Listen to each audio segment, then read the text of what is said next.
too, Jack, in the opening here was talking about markets changing. And we've had several examples of that with just clients of ours in the last several years. We had one who was a publisher, and so it had been in business for about 22 years and making children's books. And I'm sure whether you're in that industry or not, you're probably certainly aware of how things have changed in the last decade alone with the onslaught of digital books and everything else from that standpoint.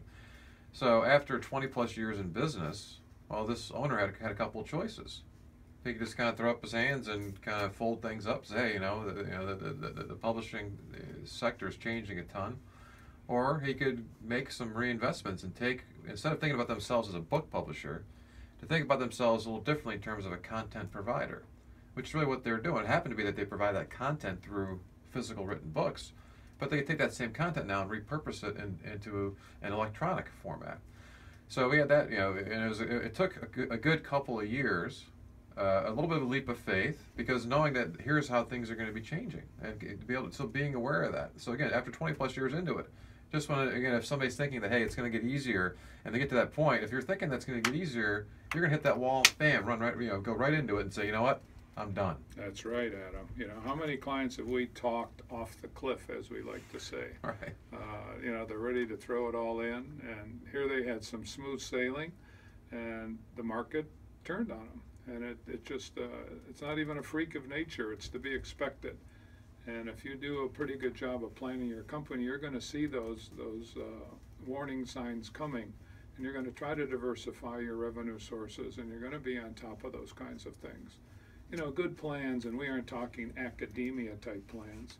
Good plans, keeping your eyeball as a business owner on the future, both short, intermediate, and long term. That's the key, quite frankly, to basically making life easier for yourself. Sure.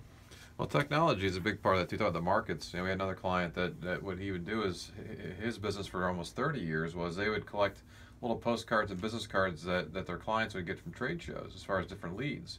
And they had to evolve from that and doing phone calls, where they still do a little bit of that, but it's really now creating databases, creating technology to help their clients follow up with leads. So again, after almost 30 years in business, having to again remake himself. But again, it wasn't a woe was me. It was, okay, here's what's kind of going on. Let's talk through some of the options and opportunities. Where do we have to make investments? Where do we make sacrifices? And how do we make this thing happen so we can get this thing positioned for the next 10 or 20 years? And so again, it's that challenge. And again, if you're at the point, either A, if you're looking to start a company because you think it's going to be easy, don't bother. Or B, if you're in a company right now and you're kind of hoping for that, or you're wondering why maybe everybody else seems like they're having it easier than you, you're looking at the wrong things. And people may have maybe having a good run, and that's one of the things we often have to remind our clients of. You got to enjoy those good runs. But just because they're having a good run now doesn't mean it's going to last for the next 30 years. Maybe it lasts for the next 6 months or a couple of years. But there are some choppy waters ahead. Coming. You know the bad times are going to come. So definitely enjoy the good times.